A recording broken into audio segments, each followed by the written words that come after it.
വിലക്കയറ്റത്തിൽ പ്രതിപക്ഷത്തിന്റെ അടിയന്തര പ്രമേയം തള്ളി. സഭ നിർത്തിവെച്ച് ചർച്ച ചെയ്യണമെന്ന ആവശ്യം തള്ളി. പ്രതിപക്ഷത്തിന്റെ ആദ്യ അടിയന്തര പ്രമേയത്തിന് നോട്ടീസ് നൽകിയത് KN ബാലഗോപാലാണ്.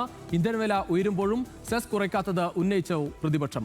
പ്രതിപക്ഷത്ത് ഇരുന്നപ്പോൾ VD സതീശൻ ആവശ്യപ്പെട്ടത് നടപ്പിലാക്കണമെന്ന് KN ബാലഗോപാൽ പറഞ്ഞു. LDF സർക്കാർ 2018-ലും 2022-ലും അധിക വരുമാനം വേണ്ടെന്ന് വെച്ചു. ധനസ്ഥിതി ഇപ്പോൾ കൂടുതൽ മെച്ചപ്പെട്ടതിനാൽ പറഞ്ഞ കാര്യം പാലിക്കണമെന്നും പ്രതിപക്ഷം പറഞ്ഞു. കുറച്ച് കാര്യങ്ങൾ കേന്ദ്രത്തിനെതിരെ പറയേണ്ടി വരും, സംസ്ഥാനം ചെയ്യേണ്ട കാര്യവും പറയേണ്ടി വരും.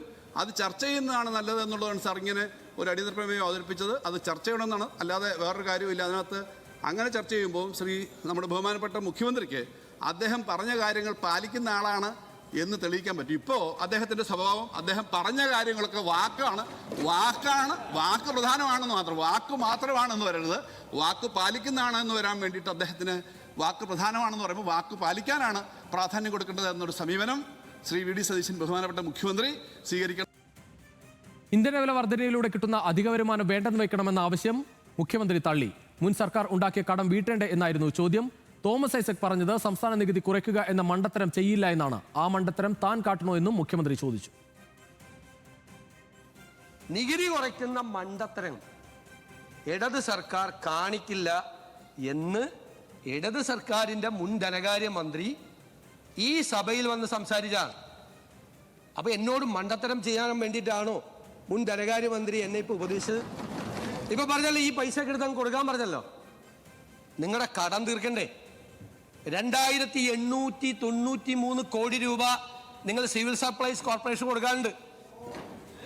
ഞങ്ങൾ ഈ പൈസ എടുത്ത് ഇത് വേണ്ടാന്ന് വെച്ച് കഴിഞ്ഞാൽ വിലക്കയറ്റം നിയന്ത്രിക്കാൻ ഞങ്ങൾ എന്ത് ചെയ്യും?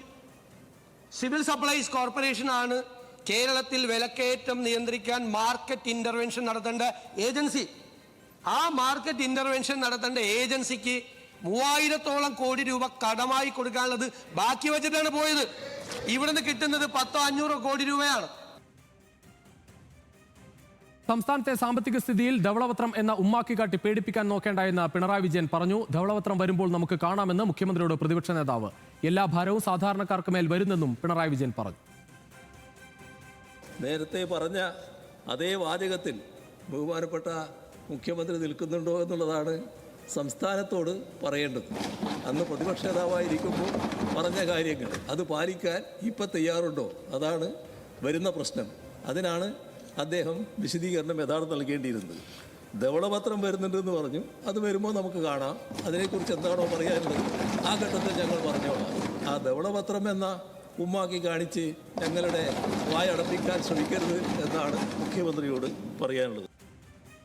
സംസ്ഥാനത്തിന്റെ സാമ്പത്തിക സ്ഥിതി സംബന്ധിച്ചുള്ള ധവളപത്രം നാളെയോ മറ്റന്നാളോ സഭയിൽ വയ്ക്കും. വിവരങ്ങളുമായി അർജുൻ രാജ് ചേരുകയാണ്. അർജുൻ, എന്തായാലും ഇനി ധവളപത്രത്തിൽ എന്താകും പറയുക എന്ന് തന്നെയാണ് എല്ലാവരും ഉറ്റുനോക്കുന്നത്. സംസ്ഥാനത്തിന്റെ സാമ്പത്തിക സ്ഥിതി നിലവിൽ എന്താണ് കയ്യിലുള്ളത്, എന്താണ് കിട്ടിയത് എന്നതൊക്കെ കൃത്യമായി വ്യക്തമാക്കുന്നതാകും ആ ധവളപത്രം. അതെന്തായാലും സഭാ രേഖ കൂടിയാണ്. എന്തായാലും ഒരു ഇടവേളയ്ക്ക് ശേഷം പ്രതിപക്ഷവും ഭരണപക്ഷവും തമ്മിലുള്ള ഒരു പോരാട്ടം സഭയിൽ കാണുകയാണ്.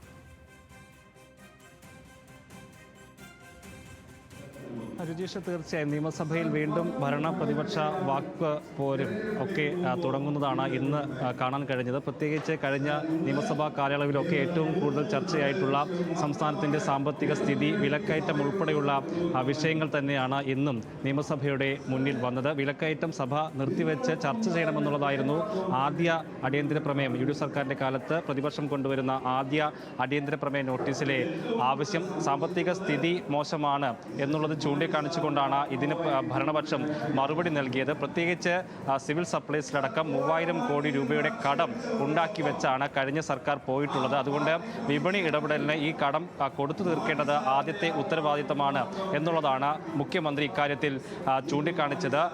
ഈ വിലക്കയറ്റം ഉണ്ട് എന്നുള്ള കാര്യത്തിൽ ഭരണപക്ഷത്തിനും വിയോജിപ്പ് ഇല്ല. പക്ഷേ അതിൽ കഴിഞ്ഞ സർക്കാരുകളുടെ കാലത്തെ പ്രശ്നങ്ങൾ കൂടി ഉൾക്കൊണ്ടിട്ടുണ്ട് എന്നുള്ള വിമർശനമാണ് ഭരണപക്ഷത്തിൻ്റെ ഭാഗത്തുനിന്ന് ഉണ്ടായിട്ടുള്ളത്. സർവ്വമേഖലയിലും വിലക്കയറ്റം ഉണ്ടാകുന്ന സാഹചര്യമെന്ന് പ്രതിപക്ഷ നേതാവ് പിണറായി വിജയൻ പറഞ്ഞു. ബസ് സർവീസിലടക്കം ഇത് പ്രതിസന്ധിയാകുന്നു. ഹോട്ടൽ മേഖലകളിൽ പകുതിയോളം പൂട്ടാൻ പോകുന്ന നിലയിലേക്ക് പോകുകയാണ് എന്നാണ് പ്രതിപക്ഷ നേതാവ് ചൂണ്ടിക്കാണിച്ചത്. അന്ന് പ്രതിപക്ഷ നേതാവായിരുന്ന VD സതീശൻ സാമ്പത്തിക സ്ഥിതിയുമായി ബന്ധപ്പെട്ട് സർക്കാരിനെ വിമർശിക്കുന്ന ഘട്ടത്തിൽ എടുത്ത നിലപാട് തന്നെയാണോ ഇപ്പോഴും ഉള്ളത് എന്ന് അറിയാനാണ് ആകാംക്ഷ എന്നും പിണറായി വിജയൻ പറയുകയുണ്ടായി. ഉണ്ടായി. ഏതായാലും ആദ്യ അടിയന്തര പ്രമേയ നോട്ടീസിന് അവതരണാനുമതി സ്പീക്കർ തള്ളിയതോടെ പ്രതിപക്ഷം സഭ വിട്ട് ഇറങ്ങുകയാണ് ഉണ്ടായത്. ഏതായാലും ഇനി കാത്തിരിക്കുന്നത് ധവളപത്രം ആണ്. അത് സംസ്ഥാനത്തിൻ്റെ സാമ്പത്തിക സ്ഥിതി സംബന്ധിച്ച റിപ്പോർട്ടാണ്. അത് നാളെയോ മറ്റന്നാളോ സഭയുടെ മുന്നിൽ വരാനുള്ള സാധ്യതയാണ് ഉള്ളത്. ബഡ്ജറ്റ് അടുത്ത ആഴ്ച അവതരിപ്പിക്കാൻ പോകുകയാണ്. അതിനു മുൻപ് തന്നെ സംസ്ഥാനത്തിൻ്റെ സാമ്പത്തിക സ്ഥിതി വ്യക്തമാക്കുന്ന റിപ്പോർട്ട് സഭയുടെ മുന്നിൽ വയ്ക്കും. ഇത് പഠിക്കാൻ, സാമ്പത്തിക സ്ഥിതി പഠിക്കാൻ ഒരു കമ്മീഷനെ സർക്കാർ വെച്ചിരുന്നു. അതിൻ്റെ കൂടി റിപ്പോർട്ട് പരിശോധിച്ച ശേഷമുള്ള ധവളപത്രമാണ് പുറത്തിറക്കാൻ പോകുന്നത്. ഈ സർക്കാർ